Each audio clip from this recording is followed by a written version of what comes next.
வணக்கம். மக்களவைத் தேர்தலில் யாருக்கும் பெரும்பான்மை கிடைக்காமல் இழுபறி ஏற்பட்டுள்ளதால் ஆதரவு பற்றி அப்போது பார்க்க என அதிமுக பொதுச் செயலாளர் எடப்பாடி பழனிசாமி தெரிவித்துள்ளார்.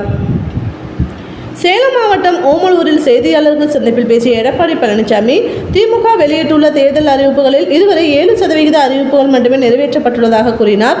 கச்சா எண்ணெய் விலை குறைந்த போதும் பெட்ரோல் டீசல் விலையை குறைக்காத மத்திய அரசை வன்மையாக கண்டிக்கிறோம். டீசல் விலையை குறைப்பதற்காக தேர்தல் வாக்குறுதி அளித்த திமுகவும் இதுவரை குறைக்கவில்லை. கர்நாடகா மற்றும் புதுச்சேரியில் டீசல் விலை குறைக்கப்பட்டு உள்ளது.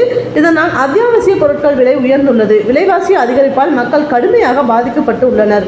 கூட்டணிக்கு பிரச்சனை வந்துவிடும் என்ற அச்சத்தின் காரணமாக காவிரி குடிநீர் குறித்து முதல்வர் பேசுவதில்லை.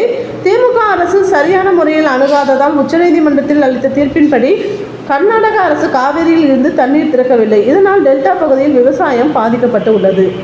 தேர்தல் பத்திரங்கள் மூலம் பாஜக காங்கிரஸ் கட்சிகள் அதிகமான நிதிகளை பெற்றிருக்கிறது. திமுக ரூபாய் 650 கோடி தேர்தல் பத்திரம் மூலம் நிதி பெற்றுள்ளது.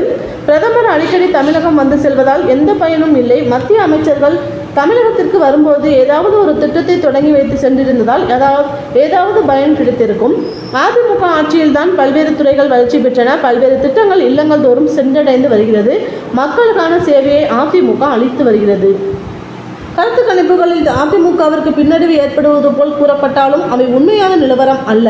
மக்களுக்கு சேவை செய்யும் இயக்கமான அதிமுகவை ஒருபோதும் அழிக்க முடியாது. பொன்விழா கண்ட அதிமுகவை அழிக்க யாரும் பிறக்கவில்லை, யாராலும் அழிக்கவும் முடியாது. கொள்கைக்கு ஒத்த கட்சிகளுடன் மட்டுமே கூட்டணி வைத்துள்ளோம்.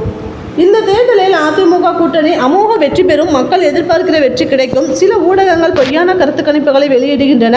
அது கருத்து கணிப்பு இல்லை, கருத்து திணிப்பு. முதல் தலைமுறை வாக்காளர்கள் ஜனநாயக கடமையை ஆற்ற வேண்டும். இவ்வாறு எடப்பாடி பழனிசாமி கூறினார். அதிமுக தனித்து போட்டியிடுவதாக பாமக தலைவர் அன்புமணி பேசியது தொடர்பாக செய்தியாளர்கள் எழுப்பிய கேள்விக்கு தாங்கள் கூட்டணியில் இருப்பவர்கள் எல்லாம் அன்புமணிக்கு அரசியல் கட்சியாக தெரியவில்லையா என விபிஎஸ் பதிலளித்துள்ளார். மத்தியில் ஆட்சி அமைக்க யாருக்கும் பெரும்பான்மை கிடைக்காத சூழல் நிலவினால் யாருக்கு ஆதரவு என்பது பற்றி அப்போது முடிவு செய்யப்படும் என எடப்பாடி பழனிசாமி விளக்கம் அளித்துள்ளார்.